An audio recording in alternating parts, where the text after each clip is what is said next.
और चलिए बड़ी खबर आपको बता दें, जहां आपसे थोड़ी ही देर में वाराणसी में मध्य क्षेत्रीय परिषद की बैठक शुरू होने वाली है। गृह मंत्री अमित शाह अध्यक्षता करने वाले हैं। यूपी, उत्तराखंड समेत 4 राज्यों के मुख्यमंत्री इसमें शामिल होंगे।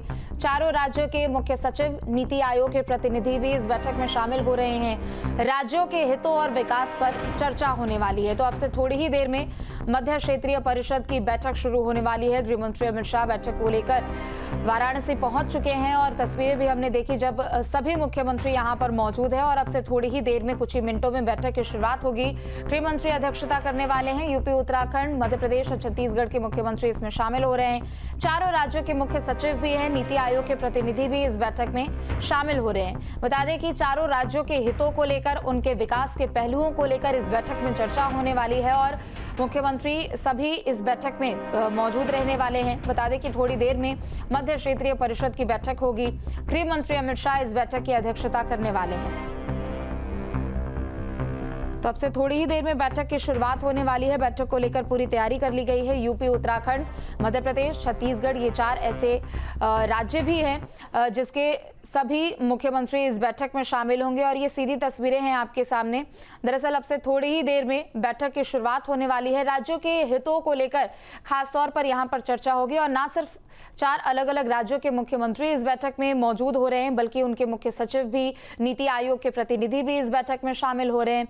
राज्यों के विकास को लेकर, उनकी पुलिसिंग को लेकर, उनके अलग अलग विभागों को लेकर, विकास के अलग अलग पहलुओं को लेकर, राज्यों के हितों को लेकर साफ तौर पर यह बैठक। और ये तस्वीर है आपके सामने उत्तराखंड के मुख्यमंत्री पुष्कर सिंह धामी, जो कि इस बैठक में मौजूद है।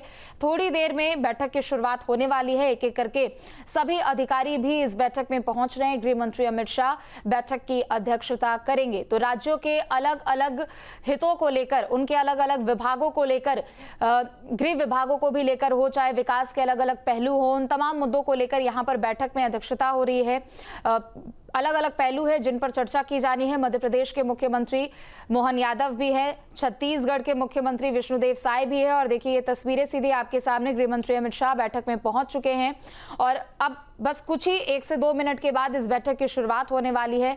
मुख्यमंत्री योगी आदित्यनाथ भी बैठक में पहुंच चुके हैं। चारों राज्यों के मुख्यमंत्री इस बैठक में हैं। मध्य क्षेत्रीय परिषद की ये बैठक है। 4 राज्य, मध्य प्रदेश, छत्तीसगढ़, यूपी, उत्तराखंड और चारों राज्यों के मुख्यमंत्री और साथ ही साथ गृह मंत्री अमित शाह की भी ये सीधी तस्वीरें हैं आपके सामने। और बैठक की अब शुरुआत हो रही है। सुशांत हमारे साथ लगातार बने हुए। सुशांत, तस्वीरें हम लगातार दिखा रहे हैं। सभी मुख्यमंत्री भी हैं, प्रतिनिधि भी हैं, अधिकारी भी हैं, गृह मंत्री अमित शाह भी पहुंच चुके हैं। देखिए बैठक शुरू हो चुकी है। जैसे कि आप तस्वीरों में देख सकते हैं कि खुद गृह मंत्री अमित शाह आते हुए दिखाई दिए और बैठ चुके हैं डेस्क पे। पास ही बगल में उत्तर प्रदेश के मुख्यमंत्री योगी आदित्यनाथ हैं। इसके साथ ही उनके ठीक दूसरी तरफ मध्य प्रदेश के मुख्यमंत्री मोहन यादव है और मोहन यादव के बगल में छत्तीसगढ़ के मुख्यमंत्री हैं और साथ ही योगी आदित्यनाथ जी के बगल में उत्तराखंड के मुख्यमंत्री स्वामी जी मौजूद हैं। तो ये बैठक जो है मध्य क्षेत्रीय परिषद की 25वीं बैठक जो है वाराणसी में पहली बार हो रही है। इसकी आधिकारिक रूप से शुरुआत जो है वाराणसी के होटल ताज में हो चुकी है। ये बैठक सुबह 11 बजे शुरू हुई है और दोपहर के 2 बजे तक इस बैठक के चलने का समय है।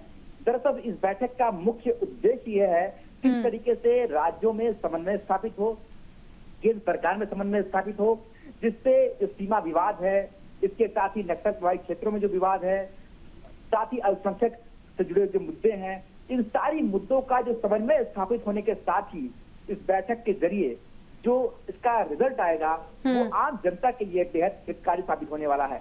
बिल्कुल। और देखिए सुशांत, हम लगातार तस्वीरें भी दिखा रहे हैं। मुख्यमंत्री योगी आदित्यनाथ गृह मंत्री अमित शाह का स्वागत करते हुए, शॉल उड़ाकर उनको स्वागत करते हुए, और सीधी तस्वीरें भी हम लगातार दिखा रहे हैं। चूंकि देखिए वाराणसी से अच्छी जगह और कोई हो भी नहीं सकती थी इस बैठक के लिए। सभी मुख्यमंत्री यहाँ पर पहुंचे हुए हैं। अलग अलग विभागों के प्रतिनिधि भी हैं, नीति आयोग के भी प्रतिनिधि हैं। और साफ तौर पर जो आप भी बता रहे हैं कि जो क्षेत्रीय असमानताएं होती है राज्यों के भीतर, उनको खत्म करने के लिए, इसके अलावा पुलिसिंग कितनी ज्यादा यहां पर सख्त की जाए, उसके लिए भी ये बैठक, चारों राज्यों के विकास को लेकर क्या कुछ और अलग पहलू हो सकते हैं, चाहे वो क्षेत्रीय तौर पर हम देख ले या फिर राज्य तौर पर देख ले, वो भी काफी ज्यादा अपने आप में महत्वपूर्ण है। और सभी मुख्यमंत्रियों का यहाँ पर स्वागत किया जा रहा है। एक एक तस्वीर भी है। कैबिनेट मंत्री ए.के. शर्मा भी मोहन यादव का स्वागत करते हुए, विष्णुदेव साय का भी स्वागत करते हुए। सुशांत, देखिए, इस बैठक का जो मूल उद्देश्य यही है कि राज्यों में किस तरीके से समन्वय स्थापित हो, किस तरीके से केंद्र सरकार का समन्वय स्थापित हो, और इस समन्वय के जरिए, क्योंकि सरकार एक है, एक ही पार्टी के है, इस समन्वय के जरिए कोई भी समस्या न उत्पन्न ना हो। और इस समय जो तस्वीरें देख रहे हैं कि जिस तरीके से इस बैठक में 4 राज्यों के मुख्यमंत्री, गृह मंत्री खुद अध्यक्षता कर रहे हैं, इसके साथ ही चारों राज्यों के जो डिप्टी सीएम या फिर कैबिनेट मंत्री, साथ ही जो नीति आयोग के सदस्य हैं, अंतर्राष्ट्रीय परिषद के सदस्य हैं, 100 लोगों का, विशिष्ट जनों का ये पैनल है जो इस बैठक में शामिल हो रहा है। तो इस पूरी लिस्ट को देखकर ही समझा जा सकता है कि किस तरीके से इस बैठक की गंभीरता है और इस बैठक के जो परिणाम होंगे वो कितने दूरगामी होंगे। जिस तरीके से कल छत्तीसगढ़ के डिप्टी सीएम बता रहे थे कि तुरंत इस बैठक के बाद कोई चीज नजर आए, ऐसा नहीं है। ये दूरगामी परिणाम की बैठक है।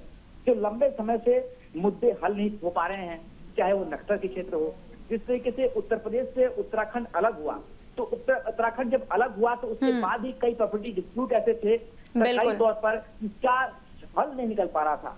तो वो सारे हल निकले, राज्यों में समन्वय स्थापित हो, चाहे वो राज्यों के सीमा विवाद की बात हो, चाहे वो राज्यों में नक्सल प्रभावित क्षेत्र की बात हो, चाहे वो अल्पसंख्यक से जुड़े हुए मुद्दों की बात है, यानी कि जो भी एक राज्य दूसरे राज्य के बीच समन्वय स्थापित करने की जो आधारशिला है वो ये बैठक जो है रख रहा है। 25वीं बैठक है और इस बार क्योंकि प्रधानमंत्री के संसदीय क्षेत्र भगवान शिव की नगरी सबसे पहले आती है वाराणसी, वहां पर ये बैठक हो रही है, तो इसका अपने आप में एक बहुत बड़ा मैसेज भी है, एक बहुत बड़ा महत्व भी है।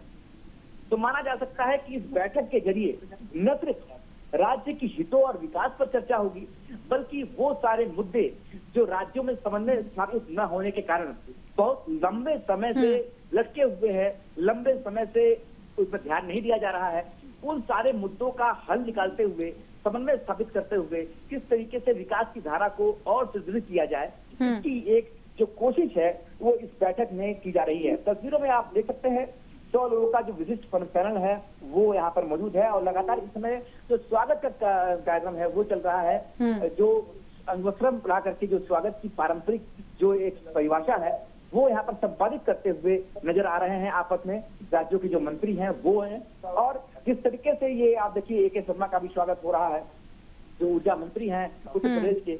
तो ये जो सारी बैठक में जो बिंदु सिलसिलेवार तरीके से रखे जाने हैं और उसके बाद गृह मंत्री की जो अध्यक्षता होनी है, जो उनका उद्बोधन होना है, ये बहुत महत्व रखता है राज्यों के विकास के लिए, राज्यों के जो आपस में समन्वय के लिए कि किस तरीके से समन्वय स्थापित हो। क्योंकि बहुत सारे मसले ऐसे देखे गए हैं, चाहे मध्य प्रदेश से जुड़ा हुआ उत्तर प्रदेश हो, उत्तर प्रदेश से जुड़ा हुआ उत्तराखंड हो और फिर मध्य प्रदेश से जुड़ा छत्तीसगढ़ हो।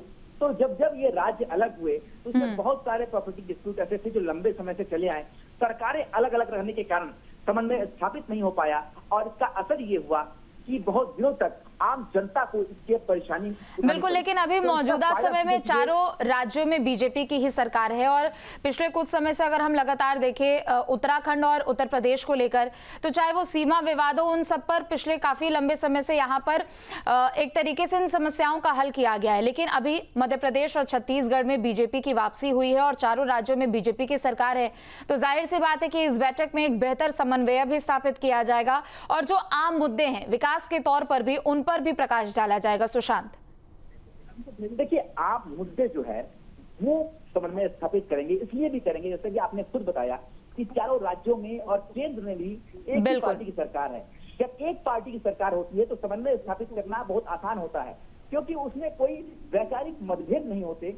वैचारिक रूप से जब सब कुछ एक हो जाएंगे तो समन्वय स्थापित होगा और जो लंबे समय से लंबित मामले हैं, चाहे वो नक्सल प्रभावित क्षेत्र की बात हो, राज्य का सीमा विवाद हो या फिर राज्य की वो संपत्तियां हो, जब अलग राज्य बंटवारे के दौरान वो लंबे समय से लिंगवान चले आ रहे हैं, इन सारी चीजों का जो प्रस्तावित इसमें बैठक है वो किस तरीके से दूर किया जाए, समन्वय स्थापित हो, राज्य का विकास हो, आम आदमी का विकास जो है इससे जुड़ा हुआ है। देखिए ये बैठक अगर दूरगामी दृष्टि से देखे, इस बैठक के जरिए आम आदमी का हित इसमें शामिल है।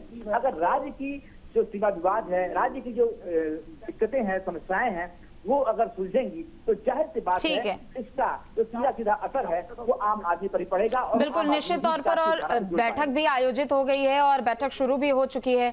बहुत शुक्रिया सुशांत आपका तमाम जानकारियों के लिए। जहां भक्ति है हर शब्द में, कथाओं में छिपे हैं दिव्य रहे और ज्योतिष देता है जीवन को दिशा। धर्म से जुड़ी हर बातों को जानने के लिए हमारे चैनल स्तुति को सब्सक्राइब करें। चैनल पर जाने के लिए इस लिंक पर क्लिक करें।